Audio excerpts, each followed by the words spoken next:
les bras du parent, une enveloppe constitutive pour le bébé.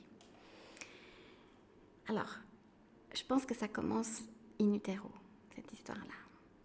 C'est ce bébé qui se frotte contre la paroi utérine, ce bébé qui s'étire, qui sent cette paroi utérine, cette élasticité, qui de nouveau fait ces liens entre... Il a déjà tellement d'informations qui lui viennent de son propre organisme.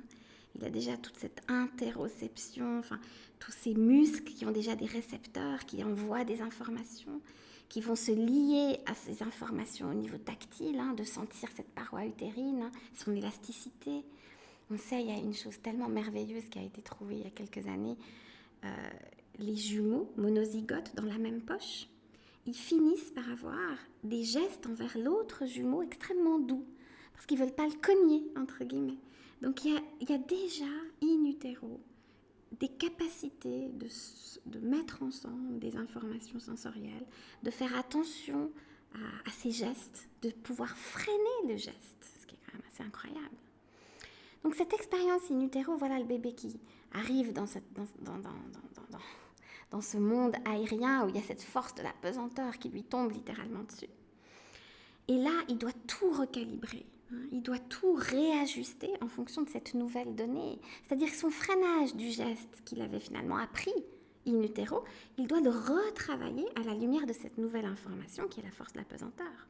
Il était un peu en microgravité, un peu suspendu dans son liquide amniotique. Et là, voilà, il doit retravailler. Ça devient beaucoup plus difficile d'aller mettre son pouce dans la bouche, etc., etc.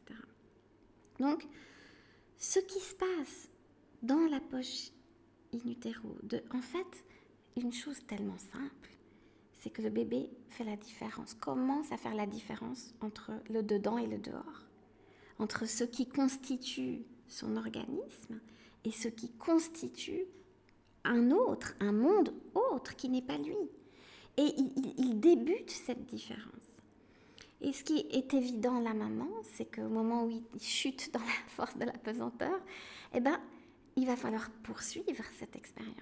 Il va falloir continuer à faire la différence entre ce qui vient de lui, les informations sensorielles qui viennent de sa propre activité, de sa propre motricité, et ce qui est quelque chose qui vient de l'autre, de cet univers qu'il découvre. Eh bien, les bras, me semble tout simplement ce qui permet cette continuité.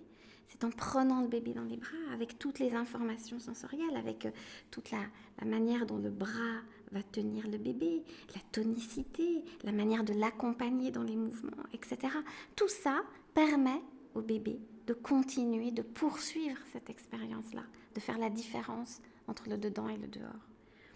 Et ça se joue à travers surtout les moments émotionnels, au moment où le bébé pleure, au moment où on le prend, où on le saisit et où ça va s'accompagner de paroles, de regards, de petits tapotements dans le dos, de bercements.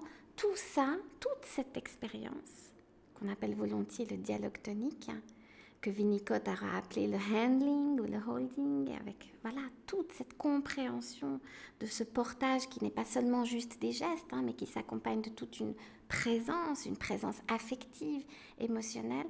C'est ça qui va permettre au bébé de se constituer.